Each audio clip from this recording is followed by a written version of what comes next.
All right, we're gonna start here over at Chad Mertz's place. Just chilling on the couch here. I'm Jason Holland, and this is my buddy Chad. Hi, how's it going, everybody? Oh, I should turn this Tell off. us something about you. Hold on. First of all, I had Pandora on, and I think we'd get muted because you cannot play music. You get copyrighted. Okay, well, So- it's just like I said. This is just practice, so it don't matter. All right, Have here them we come go. after us. Fuck them. I know, really, honestly. Sorry, I played your music quietly in the background, Jim Blossoms. Yeah, and we're currently over in. Is this technically Oakdale? This is Maplewood. Oh, excuse me. We're in the hood. We're in the hood, Maplewood. Maplewood. Going to MC Pubs tonight. Always a good time. Yep, they got great poker, great food. Seriously, and pool and darts. Mediocre wait staff. They're in training right now. Yeah, we'll give them a 4-star out of 5. C, yeah. C, but it's not a C minus, so there's that. So I don't know. Yeah, this is gonna be this is like a first little podcast that we're just throwing out there. So I thought, why not start with one of the best topics that we have mutual admiration for, and that's sports. So Sports, baby. I mean, this is our pilot episode, man. Where do you want to start? What team you want to start with? Well, I've always been a diehard Wolves fan. So give me your top 3 Timberwolves of all time. Favorite, not best, just favorite. Well, I have to go on, Kevin Garnett, number 1. Okay. And that's kind of a That's no-brainer. a given. Yeah. Number 2, J.R. Junior Ryder. Ooh, J.R. Ryder with the East Bay Funk. And number 3, Christian Laettner. Wow. Yeah, I know, because deep cut. I was probably a 9th grader, 8th grader, and that was like my pure love for basketball, and Laettner was the guy I had that time. So. Okay, I'm gonna give you my Laettner story that I heard. Oh yeah, online. Lay it on me. So, when he was in the locker room and we were sucking, we had J.R. Ryder and Doug West and who else was the other? Pooh Richardson maybe? I forget. But Laettner came in the locker room and he told everyone, "You're a loser, loser, loser." Wait, what? Laettner winner. Said that to everybody? He pointed at everyone, loser, loser, loser, winner. Yeah. And then we traded him away. Yeah, how far did that get you, Christian Laettner? Hey, he got to the Hawks and made the All-Star team. 1 year? Yeah, 1 year in Atlanta. You're right, he did have a good year for Atlanta. And he went to the All-Star game. But he also got a gold medal, which no one talks about. That too. That's the sneaky one. The Dream Team gold medal, which is probably worth like $5 million alone. All right, well, he was also on the team with Miami Heat when they had Alonzo Mourning and Shaq and Wade and Battier. Absolutely. He won a ring. So would you rather have the NBA championship ring or the Olympic medal? I don't know. That 92 Dream Team is pretty precious. Even though he only played like 3 minutes a game. Didn't matter. Yeah. He got the gold. What would you rather have, the medal or the ring? That's a tough one. If a 92 Dream Team gold medal, I'd almost take that over an NBA championship. I think I'd be on the Dream Team. But only that year. 92. Other than that, I'd take NBA championship. Either way, he's got both. And they're hanging up in his living room right now. Laettner got one for the Heat? Yeah, when he was man. with Jason Williams. Yeah. He just rode the bench. He was like the 12th man. But it was so weird because they were all in the same draft year. They were all 92. And the Timberwolves had like a 50% chance to get number 1 draft pick. We could have had Shaq. We couldn't get it. Then we had like a 75% chance to get number 2. And we could have had Alonzo Mourning. And we didn't get it. Well, And we got Christian Laettner at number 3. I can tell you my opinion on That that. changed the whole Timberwolves. My opinion is everybody knew Shaq was going to be the man. Everybody knew that. And I think the lottery was rigged. So there was no chance that Shaq was going to go to Minnesota because there's no money in Minnesota. Yeah. There's money in Miami. There's money in Orlando. There's money in LA. And that's where the players go. It was so... LeBron's never going to come to Minnesota and say, hey, I'm going to go build a house in Edina. No. Who's been our biggest free agent pickup? Maybe Latrell Sprewell? Oh, that's a good question.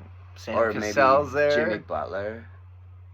Latrell Sprewell. Yeah, Jimmy Butler was a good one. Who'd be our biggest, we got, remember when Antoine Walker came and was supposed to change the dynamic here? Antoine Walker. Didn't we trade Garnett? We got him through Garnett trade. And then we got Gerald Green and Sebastian Telfair. What, Al Jefferson? And Ryan Gomes. Ryan Gomes. Remember Ryan just a Gomes? bunch of garbage players. Yeah, just garbage. Al Jefferson was supposed to be the big guy, but...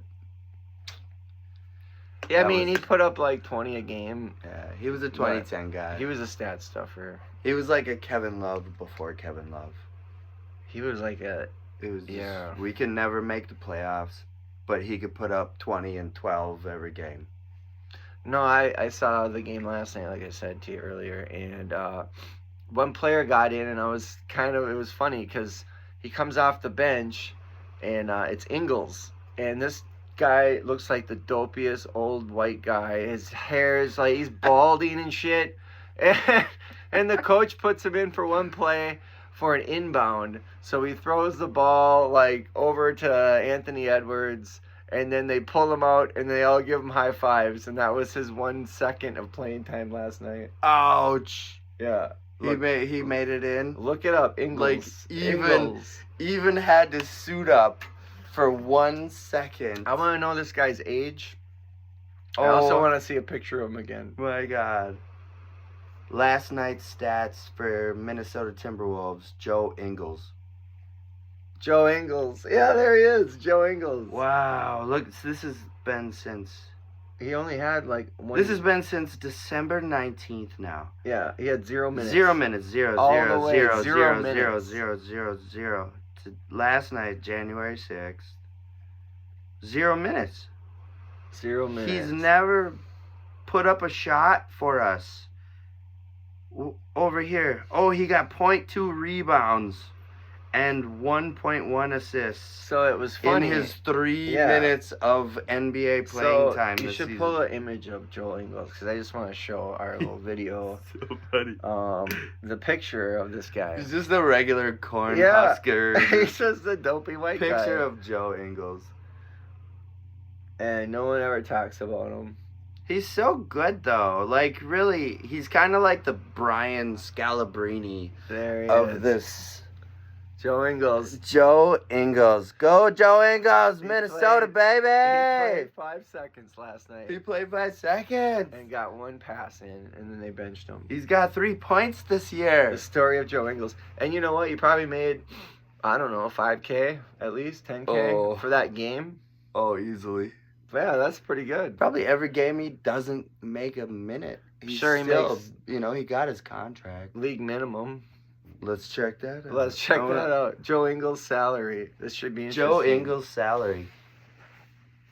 It's something... $11 million. Wow, what a ripoff. That's why the NBA is fucked.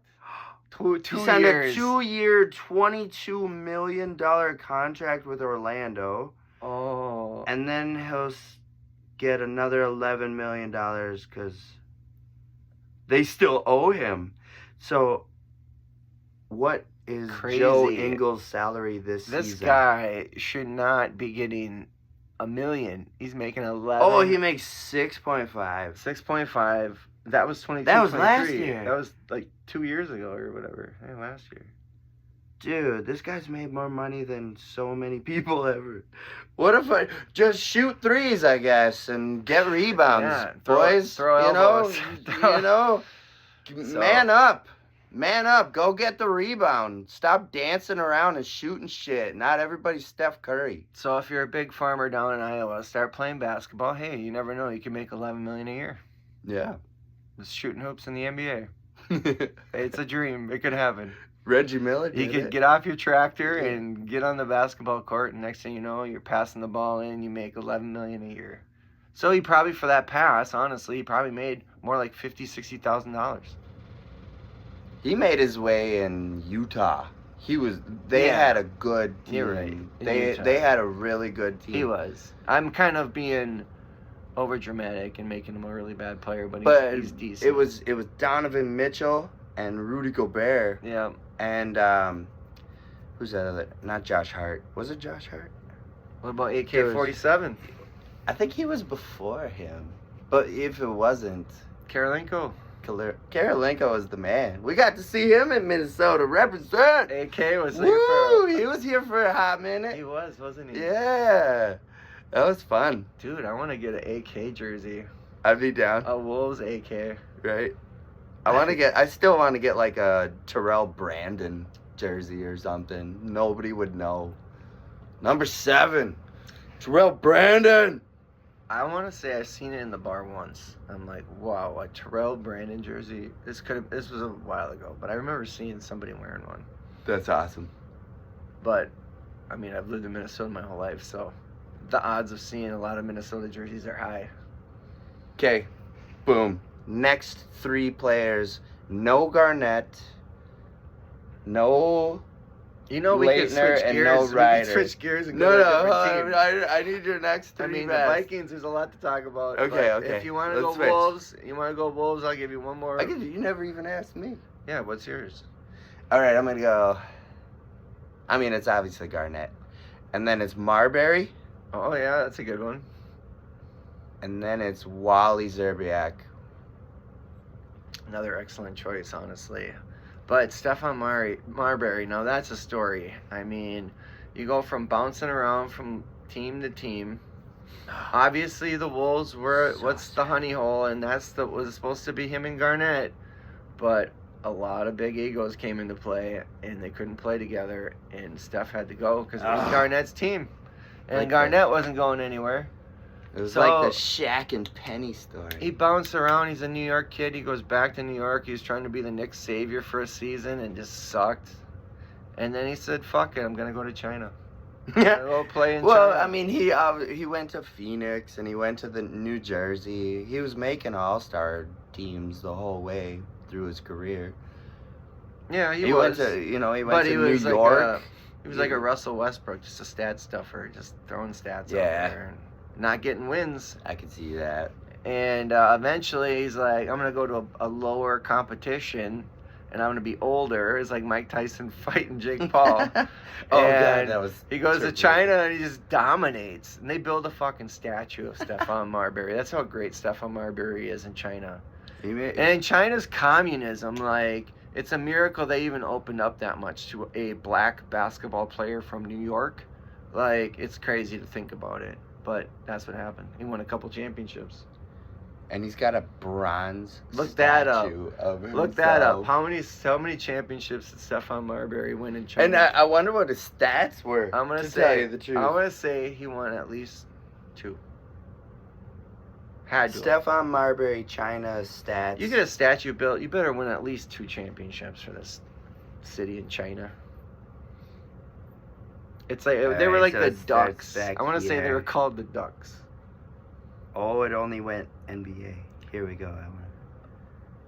I don't know how much money he made. Let's see. Oh, how much money is Stephon Marbury worth? I'm gonna say $20 million. 40. Yeah. He made way more than and he's got a statue, dude. He's a legend. He made way he's more. He's a legend. Go pull up the China stats. I want to see it. Why was he so good over there? Just say. All right. Let's say like stats China Stephon Marbury. I tried it. Let's see. So I'm curious of. Gotta give me 1 second of silence now. Sorry, people. Stephon Marbury. Silence. China. as you talk. Oh, sorry. All right, here we go. Why?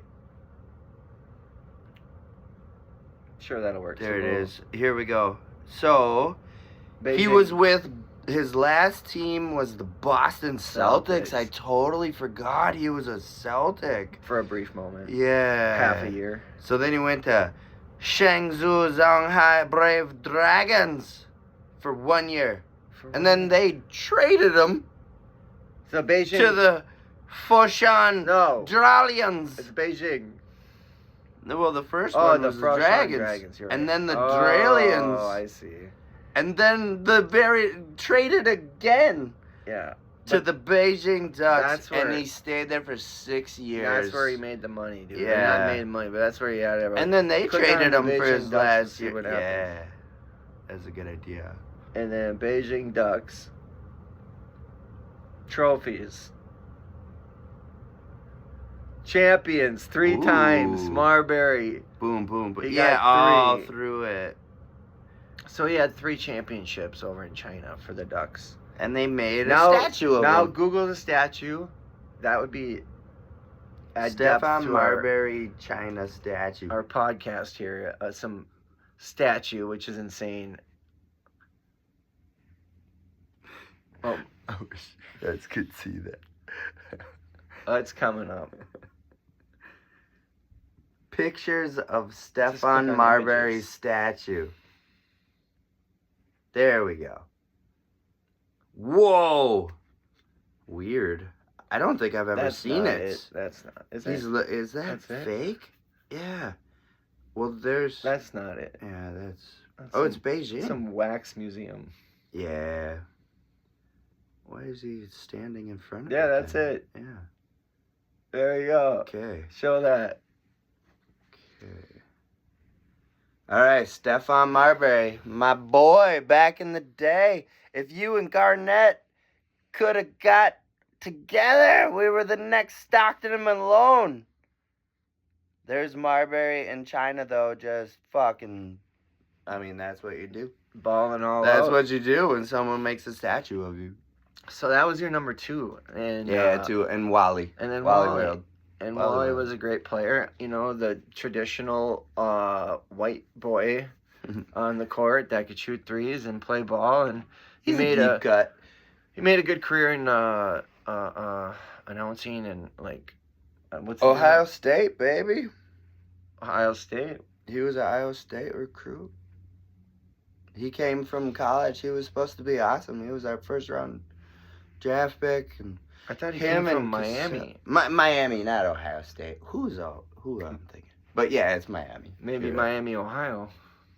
Either one. I Either don't know. Wally was cool, and he could shoot it and play some good defense. Here is a fun fact.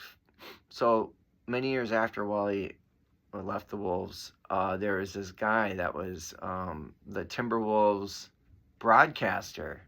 So he would get on at like halftime and he'd get on a microphone and talk with, I forget what her name was, but anyway. Marnie? Marnie maybe Gellner? It was Marnie. It's always been Marnie Gellner. And it was Marnie and this dude, and I forget his name, but he was there for like 3-4 years. Looked just like Wally Zerbiak, and everybody would be like, hey, is that Wally on the TV? Is that Wally? What's Wally doing up there now?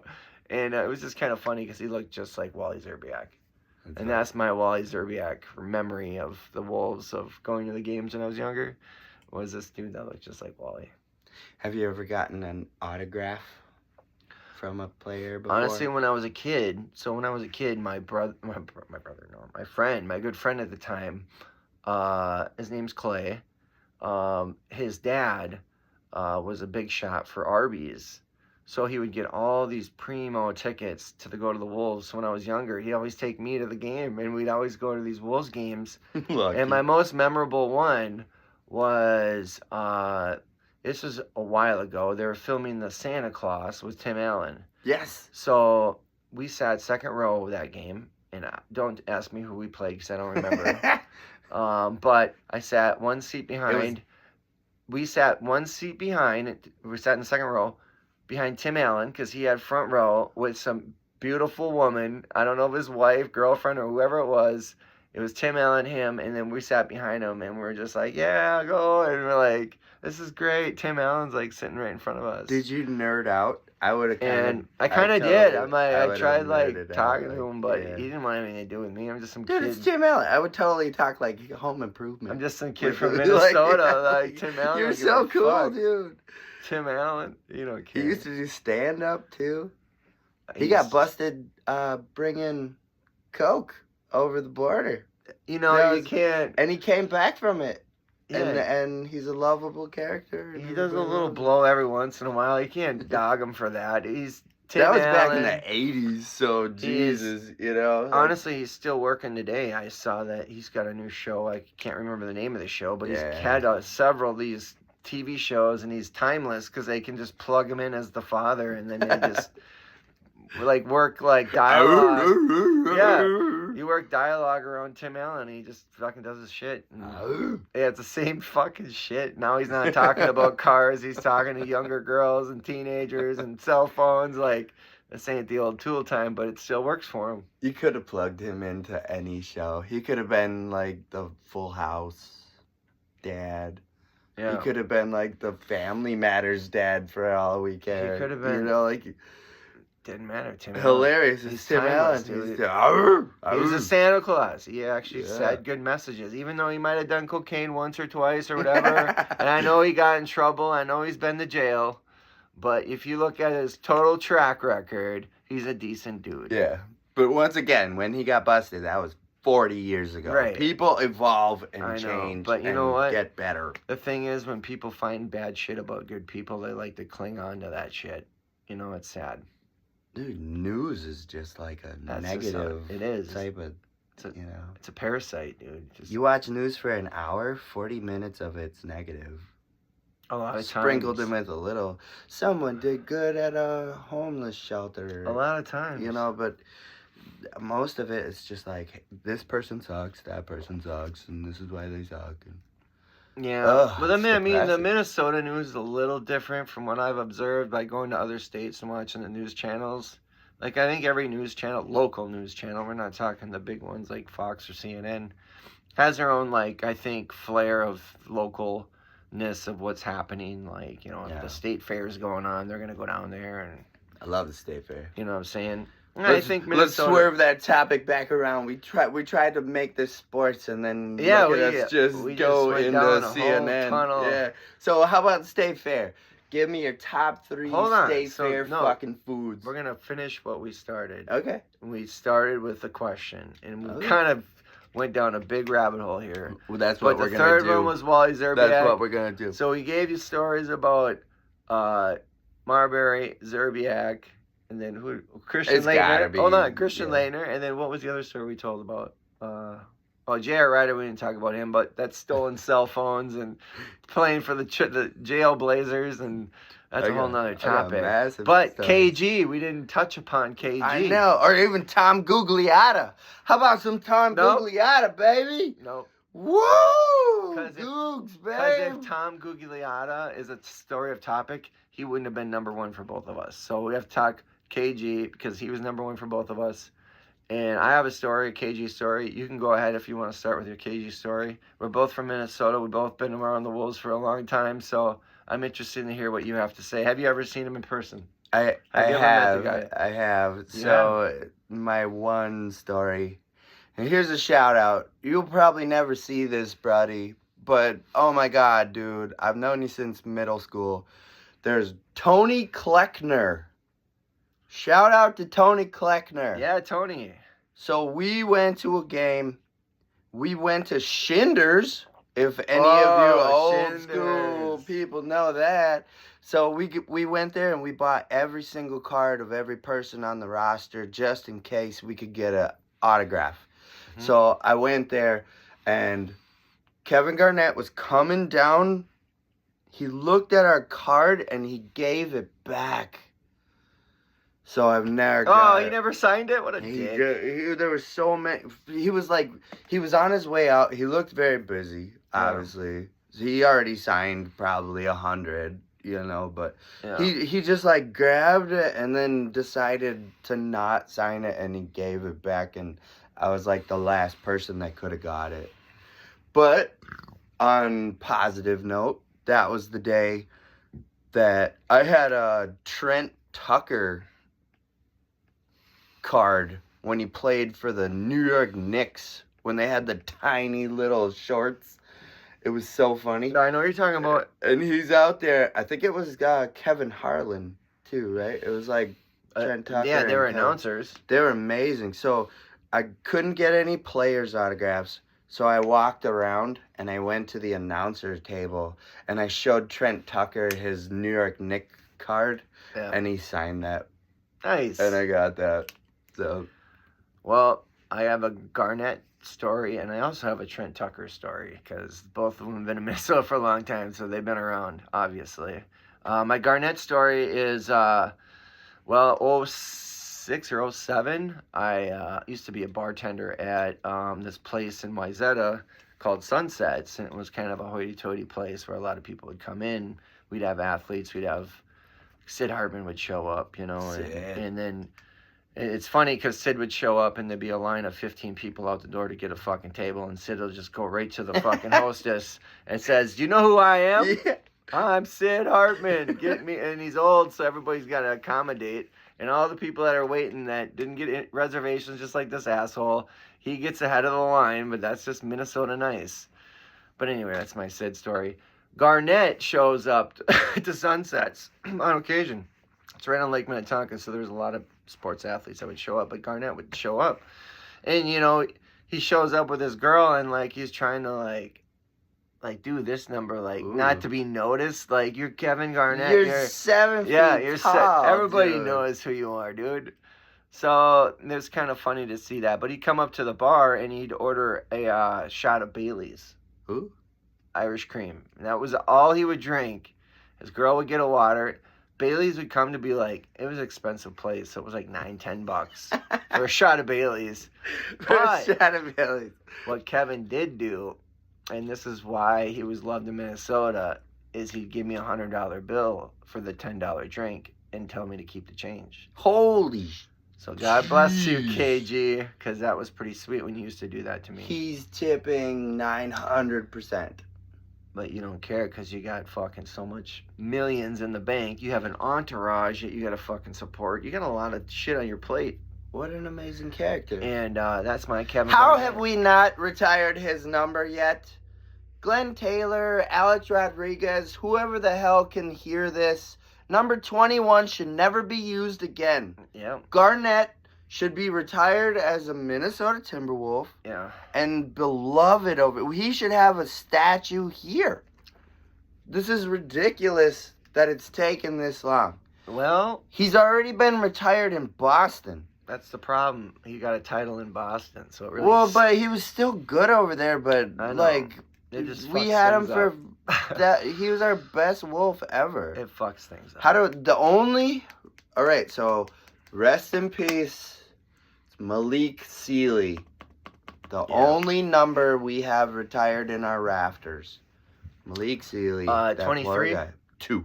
Oh, number 2. Yeah, that's right. He's number 2. He got hit by a drunk driver and passed away. Oh, I did want to know this. I know he's not retired, but what day was it when it was KG Day? Because I was at the Target Center. Oh, you should Google that. You got to go to that. You should go. I watched it on No, you should Google that. I want to TV. know the date. I want to know what the date was on that. Because it happened already. I know that because I was there. It was a long time ago.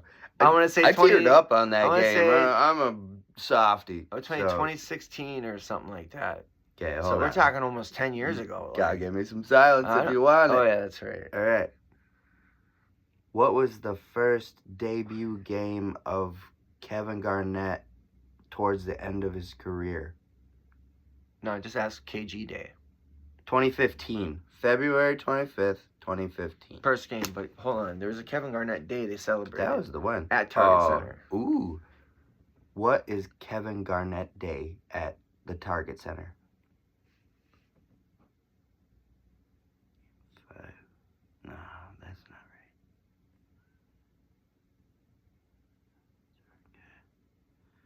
Return to Minnesota, I think that was it. Yeah, it was like 2015, though. That's the game. You went to that? I went to this. The return to Minnesota, the introduction and the tip-off. Oh, this is beautiful. I don't know if that's the one there. Wiggy was playing. Yeah, that makes sense. Because Wiggy was on the team. Yeah, this is it. Here it is. So this is it. That was KG Day. KG I Day. haven't got an exact time frame on when that was. I don't know if this will be copyrighted or what, but this gave me chills, ladies and gentlemen. To see KG back in Target Center for the first time in 8 years or something. Yeah, he came back. He was a broken down old player when he got back and played with Wiggy and the boys, and he balled out though. he put up 15 a game, maybe. 14. Dude, he did better than when Randy Moss came back to the Vikings. You're right. But he was definitely on a decline. I hope you guys entered, seriously, please enjoy this. Woo!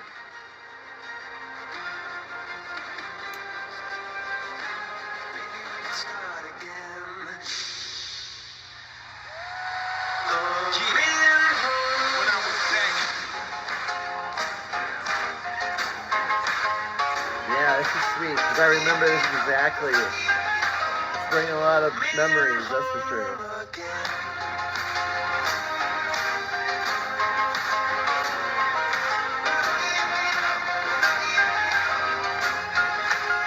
Alright, maybe that's probably. Is that enough? That's enough. They get the idea. Alright, they get the idea. Anybody. That is fun. And hopefully they actually there was 3 more minutes of that. So but that was incredible. It was a fun day. Good memory. It was a fun day. I'm so happy you got to experience that. So that was my KG stories of my life. And my Trent Tucker story, which I didn't mention. I used to go to Trent Tucker basketball camp when I was a kid. Yes. So, and I was a decent player. I wasn't top notch down there, but we'd have a group of all the kids were sitting down on the basketball court. There's probably 100 kids. And Trent goes to the crowd, and I don't know what he was talking about, some kind of drill or something. He had to pick someone out of the audience, and he picked me. So I had to get up in front of everybody, and Trent's like, yeah, you know what, if you put the time in, play every day, and every day of the week, every day, put your life into it, you can make the NBA, okay, Trent, we're all little kids in Minnesota. No one's going to put the time in to be in the NBA, but we got to do our homework, buddy. Thanks for your your gumption and your cheerleading. But anyway, I had 2 shots I had to take. He wanted me 2 shots in front of 100 people. I missed the first one, but I made the second one out of the 2 shots. And then Trent was giving me a high five, so that was it. That was my Trent Tucker story. Yeah, my parents sent me to Trent Tucker basketball camp out in St. Cloud, and we had a lot of fun. He was a good player, man. He was a good, solid role player. Yes, Trent he was a good, and he seemed like a leader, too.